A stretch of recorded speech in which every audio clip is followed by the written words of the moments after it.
There's no arguing that the Cameron-Kirsten story absolutely energized Young and Restless, a show which of late has seemingly worked overtime to avoid drama.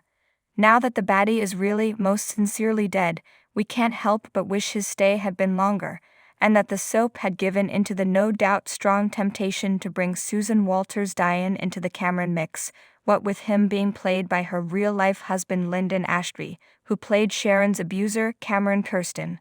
How would that have even worked, though? How could the villain have been morphed into a character that viewers would accept as a romantic interest for anyone, even Diane?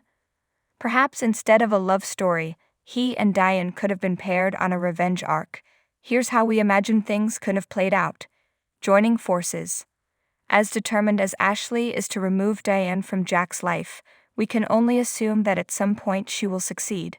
Then Diane, having had the second chance she worked so hard to deserve taken from her, would want to strike back, and as viciously as the old Diane would have. So we'd have put her at society, driving her troubles as she plots, when in comes Cameron, his mission in life making Sharon pay for putting him behind bars. Never mind that he deserved it a dozen times over. When the two of them put their heads together and decide to join forces, nothing would have been able to prepare Geno City for the hell that they'd unleash. Pulling strings. While Cameron used his vast wealth to buy himself a seat on the Jabot board and give it to Diane, she could have enlisted Sharon as her therapist, using their sessions to plant the idea in the barista's mind that her tormentor had changed.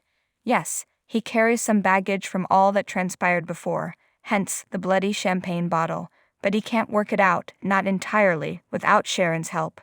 Foolishly, Sharon would have fallen for it and met with Cameron alone, at which point he'd kidnap her and spirit her away. He and Diane would think that they've gotten what they wanted, except for one thing.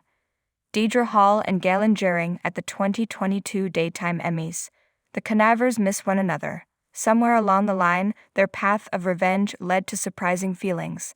Now they've blown their chance at something real before they even acted on it. The question would then have become, can they undo the damage that they've done so that they can even begin to explore their longing for one another? What do you think of our idea? If nothing else, it would have given us more of the fabulous Ashby, and allowed the real-life pair to work together.